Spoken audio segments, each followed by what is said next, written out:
नाम मंदा है जो सब पातक पोतक ढाके और वेद पुराण समस्त बहानी अग्र प्रिया निज तप बल हानि। महर्षि अग्र की प्रिया अनुसुईया ने का महर्षि अग्र का यह नियम था कि वो नित्य गंगा में स्नान करने के लिए जाते थे और गंगा चक्रवर्ती को बहुत दूर और तब अनुसुईया को यह लगा कि पति जो इतना दृष्टि करते हैं क्यों। और तब महर्षि ने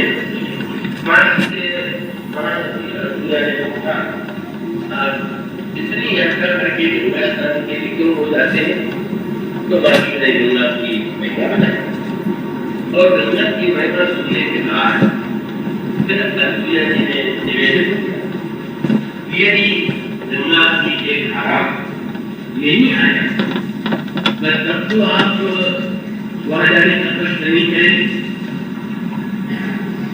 महर्षि अग्र ने कहा ये रुसला तुम जानती गंगा का प्राकृतिक कितना कठिन है।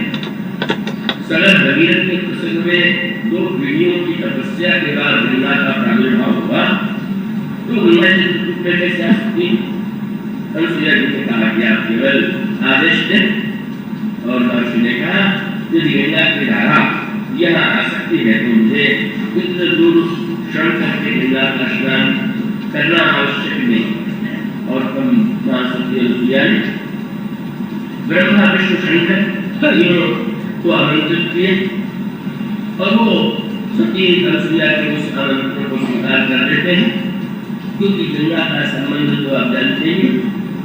आप हिमालय में देखते हैं कि गंगोत्री से गंगा निकली पर पुराण तो ऐसे नहीं कहते। पुराणों की कथा तो यह है कि गंगा सबसे पहले ब्रह्मा के कमंडल में ब्रह्मा के कमंडल में भी उसने जब भगवान बल की यज्ञशाला में गए और उन्होंने सारे ब्रह्मांड को नापने के अपना चरण ऊपर की ओर बढ़ाया और भगवान का चरण ब्रह्मलोक में पहुंचा तो ब्रह्मा अपने सिंहासन से उतर करके भगवान के चरणों को अपने कमंडल में धो लेते। इस तरह से ब्रह्मा गंगा का पहला जन्म हुआ ब्रह्मा के कमंडल और उसके पश्चात ब्रह्मा के कमंडल से पहले गंगा भगवान के चरण में थी तो ये कहना चाहिए कि चरण में छिपी हुई थी पर चरण में छिपी हुई होने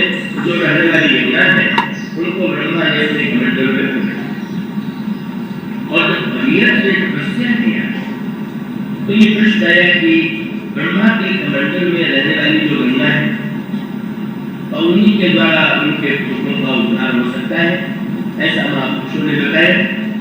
और तब उन्होंने निवेदन किया गंगा से कि आप ब्रह्मा के कमंडल से निकल करके मृत्युलोक में उस समय गंगा जी ने मुस्कुरा करके कहा मृत्युलोक में मुझे धारण कौन करेगा जब मैं ब्रह्मलोक से उतरूंगी तो किसमें ऐसी शक्ति है कि वो मुझे धारण कर सके।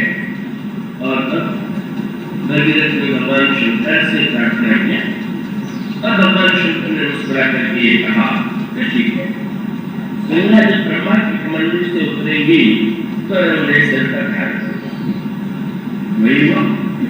गंगा बड़े वेग से उतरी और उतर करके भगवान शंकर की जटा में आई और आई ही नहीं भगवान शंकर की जटा में समा।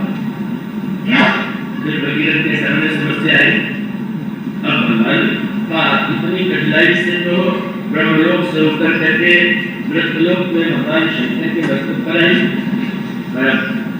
नीचे और उतरे और उनकी प्रार्थना पर भगवान शंकर ने अपनी जटा से जो कुछ मिले तब वो गंगोत्री के रूप में गंगा के रूप में संसार के जीवों का उद्धार करने के लिए आई और भौगोलिक अर्थों में वो क्रमशः पहाड़ से हिमालय से उतरती हुई गंगा सागर में जाकर के समा।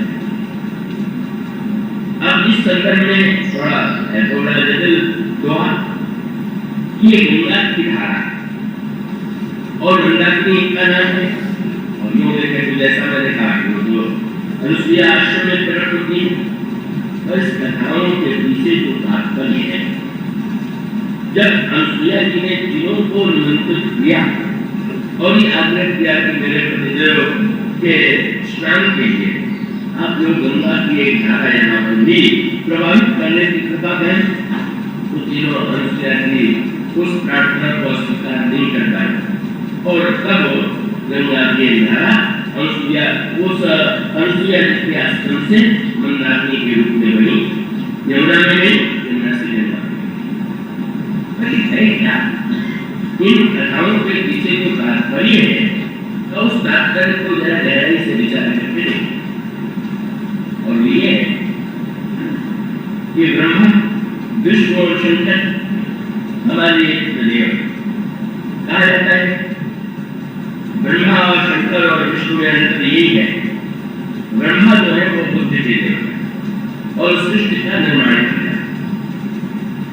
तो भगवान विष्णु जो है वो सृष्टि का पालक है और भगवान शंकर संहार करते हैं, पर संहार करते हुए भी उनका नाम शिव है और परम कल्याणकारी और आध्यात्मिक अर्थों में इनको इस रूप में प्रस्तुत किया गया कि भगवान शंकर मूर्तिमान विश्वास है, ब्रह्मा मूर्तिमान बुद्धि के देवता है और भगवान विष्णु जो है वो तो साक्षात ईश्वर है।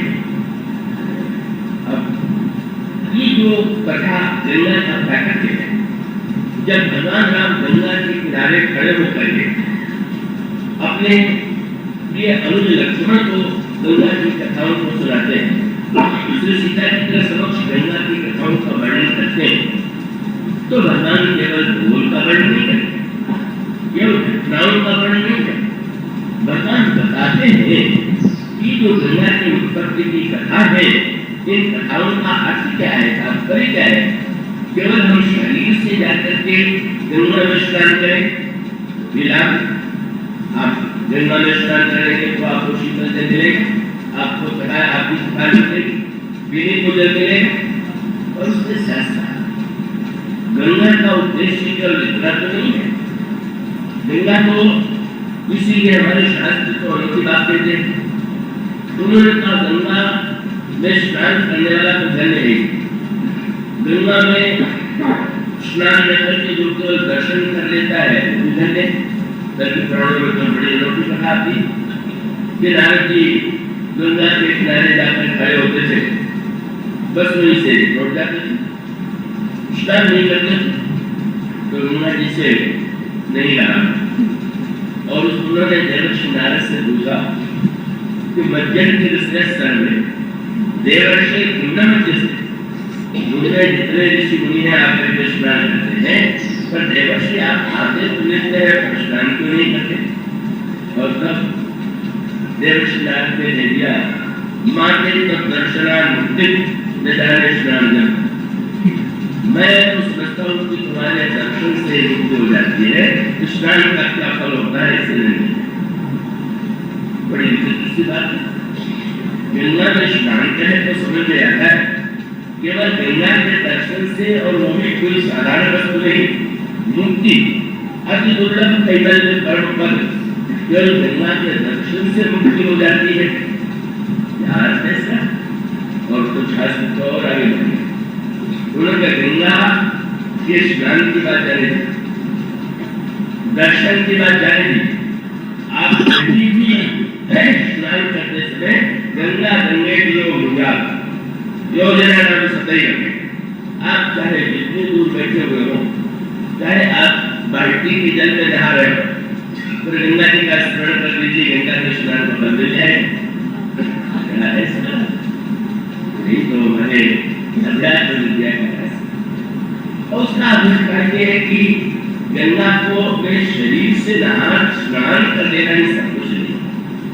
अगर गंगा में आप मन से नहा, मुंह से आपने गंगा का स्मरण किया, तो मानो आपने गंगा में मन से स्नान कर दिया। आप जब मन से बुद्धि से गंगा के रहस्य को सत्य को समझ लेंगे, तो सब कुछ गंगा की अलौकिकता, गंगा के द्वारा जो संदेश मिलता है, जो वो संदेश आपको मिले। और इसीलिए भगवान राम ने स्नान पहले नहीं, सीता जी और लक्ष्मण जी ने स्नान नहीं किया। ब्रह्म ने पहले कहा कि पहले तुम कथाएं सुनो, कथाएं सुनने माने शरीर से बाद में पहले मन से नहा लो, बुद्धि से नहा लो और बाद में शरीर से भी नहा ले। तो नहाने का तत्व क्या है उस पर आप ध्यान दें। और मंदाकिनी धारण है उसका सूत्र क्या है कि एक ओर तो लगता है कि गंगा अत्यंत दुर्लभ, कितनी कठिनाई से ये गंगा संसार में है।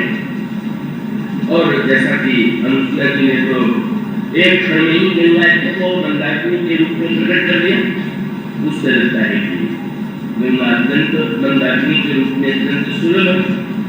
और तब सूत्र ये कि राम कथा गंगा भी, राम कथा मंदाकिनी भी है, राम कथा यमुना और सरजू भी है। और आप उसको सही सही अर्थों में जब ग्रहण करेंगे तो उसका